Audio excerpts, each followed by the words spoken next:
Hi, hi. Hello, it's Malcolm Lovejoy, Adam Stewart, Lovemonger.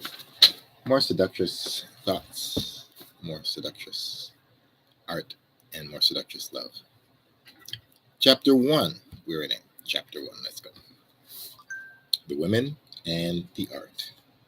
It is not enough to conquer, one must know how to seduce. Voltaire. We are all seduced and seducing.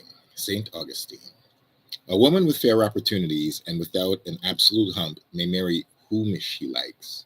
Only let us be thankful that the darlings are like the beasts of the field and don't know their own power. They would overcome us entirely if they did. William Makepeace Thackeray. The strength of the feminine is that of seduction. Jean Baudrillard. Shall we? The seductress. She's a scarlet ink blot, a Rorschach of our deepest sexual fears and fantasies. She's the blonde bimbette in a string bikini, the stacked vamp in spandex, the Chanel suited nymphovitch of Sullivan and Cromwell, the servile artist's muse and maidservant. But we've got it wrong. We've been bullied and gullied by chimeras, sleazy, bogus stereotypes that need to be dismantled and replaced by the genuine article. Real seductresses, those of incandescent, unditchable sirens, pardon me, pardon me, sorry, those incandescent, unditchable sirens who spellbind and keep the men of their choice belie every popular myth.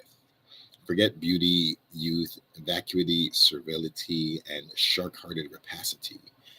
Seductresses are, in fact, the liberated woman incarnate. I totally believe that with all that I am. Feminism's biggest mistake was kicking them out of the club.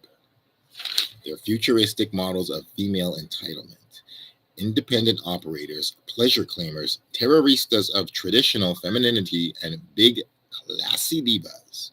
They, re- they recover women's natural supremacy and achieve what most eludes us today: erotic control and a positive union of work and love. It's time to demystify and rehabilitate this lost tribe of sexy potentates and put them to use.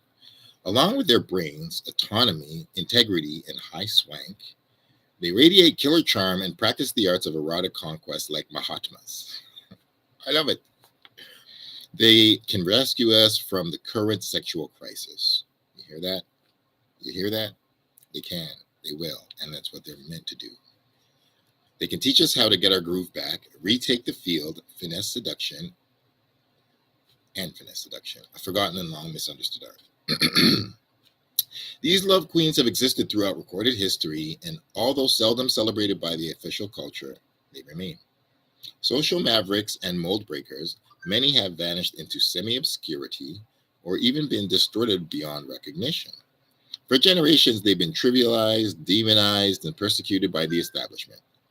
They strike terror into the insecure male heart. Under their black magic, all hell can break loose. A man can be pitched into testosterone storm, driven from home and country, led into love bondage, and zapped from a mogul into a mouse. Yet paradoxically, seductresses are often the best thing to happen to a man. Straight up. Contrary to fable, they're usually vital, who put air in a man's tank. You know, you got this going here. We good? Conferring growth, creativity, happiness, capacity allays male performance and penis size anxieties. This is comedy. Most of all, though, the great charmeuses are a gold mine for women. They're a secret sorority, never before studied as a group, with a priceless fund of inspiration and seductive wisdom. In both personality and erotic technique, seductresses show surprising similarities. Although amorous spells vary from woman to woman, with individual mixes brewed for specific times, people, and places, they follow a modus operandi based on an ancient art of love tradition. Facts. Their characters, too, tend to conform to a similar pattern, one that flies in the face, in the teeth of siren caricatures. Far from sellouts to patriarchy, For instance, they subvert and sabotage it. They menace male domination. Since antiquity, they've roiled the waters and upset the hierarchy, reclaiming women's natural position in love. On top, in command, with swarms of men at their feet. They're the stealth heroines of history, the very first feminists. All right. On there, we will stop and pause and reflect. Have a lovely day.